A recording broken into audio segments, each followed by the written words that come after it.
জাতিসংঘের এক সাম্প্রতিক প্রতিবেদনে উঠে এসেছে নগরায়নের নতুন বৈশ্বিক চিত্র। সেখানে বলা হয়েছে ইন্দোনেশিয়ার রাজধানী জাকার্তা এখন বিশ্বের সবচেয়ে জনবহুল শহর।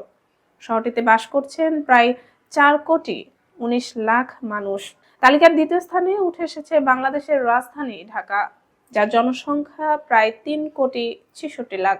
দীর্ঘ সময় শীর্ষে থাকা জাপানের রাজধানী টোকিও এবার নেমে গেছে তৃতীয় স্থানে। প্রতিবেদনে দেখা যায় পশ্চিম জাভার ঘনবসতিপূর্ণ নিম্নভূমির উপকূলীয় শহর জাকার্তা দ্বিতীয় অবস্থান থেকে উঠে এবার প্রথম হয়েছে। 2000 সালে প্রকাশিত জাতিসংঘের আগের মূল্যায়নে টোকিওকে ধরা হয়েছিল বিশ্বের সবচেয়ে বড় নগর হিসেবে। তবে সাম্প্রতিক বছরগুলোতে টোকিওর জনসংখ্যা স্থিতিশীল থাকায় বর্তমানে শহরটিতে বসবাস করছেন প্রায় 3,34,00,000 মানুষ, যা তাকে তৃতীয় স্থানে নামিয়ে এনেছে। নতুন মূল্যায়নে ঢাকার অবস্থান বদলেছে সবচেয়ে নাটকীয়ভাবে। একসময় নবম স্থানে থাকা শহরটি এখন বিশ্বের দ্বিতীয় বৃহত্তম মেগা সিটি। 2050 সালের মধ্যে ঢাকা বিশ্বের সবচেয়ে জনবহুল শহর হয়ে উঠবে বলেও পূর্বাভাস দিয়েছে জাতিসংঘ। প্রতিবেদনে বলা হয়েছে গ্রাম থেকে রাজধানীতে মানুষের ধারাবাহিক অভিবাসন ঢাকার দ্রুত জনসংখ্যা বৃদ্ধির প্রধান কারণ। কাজের সন্ধান, জলবায়ু পরিবর্তনজনিত বন্যা, উপকূলীয় ক্ষয় ও লবণাক্ততার মতো কারণ মানুষকে ঢাকা সহ অন্য শহরে ঠেলে দিচ্ছে। একই ধরনের ঝুঁকির মুখে রয়েছে জাকার্তাও।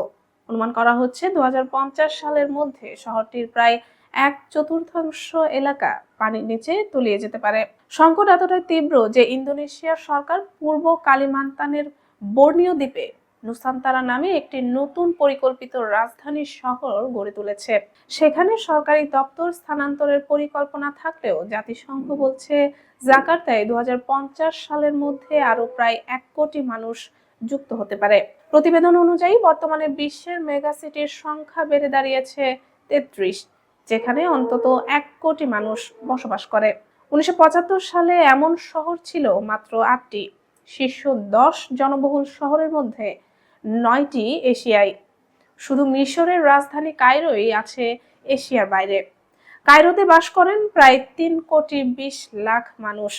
এশিয়ার অন্যান্য বড় শহরগুলোর মধ্যে রয়েছে ভারতের রাজধানী নয়াদিল্লি, চীনের সাংহাই, গুয়াংজৌ, ফিলিপাইনের ম্যানিলা, ভারতের কলকাতা এবং দক্ষিণ কোরিয়ার সিউল। লাতিন আমেরিকার সবচেয়ে বড় শহর ব্রাজিলের সাও পাওলো, যেখানে বাস করেন 1,89,00,000 মানুষ। আফ্রিকার সাব সাহারান অঞ্চলে দ্রুত বাড়ছে নাইজেরিয়ার লাগোসের জনসংখ্যা। এই বিপুল জনসংখ্যার চাপের সঙ্গে সঙ্গে বাড়ছে অসমতা ও জীবনযাত্রার ব্যয় নিয়ে উদ্বেগ। চলতি বছর জাকার্তায় হাজারো মানুষ রাস্তায় নেমে কম আয়ের জনগোষ্ঠীর দুরবস্থার বিরুদ্ধে বিক্ষোভ করেছেন, যার মধ্যে অ্যাপ ভিত্তিক মোটরসাইকেল চালক ও পণ্য পরিবহন শ্রমিকরাও ছিলেন। নতুন প্রতিবেদনে নগর সংজ্ঞায়নেও পরিবর্তন এনেছে জাতিসংঘ। আগে প্রত্যেক দেশ নিজস্বভাবে নগর এলাকা নির্ধারণ করায় পরিসংখ্যানে অসঙ্গতি দেখা দিত। এবার যে মানদণ্ড ধরা হয়েছে তা হলো সংযুক্ত জনবসতির প্রতিটি বর্গ কিলোমিটারে অন্তত 1,500 মানুষ বসবাস করতে হবে এবং মোট জনসংখ্যা হতে হবে কমপক্ষে 50,000।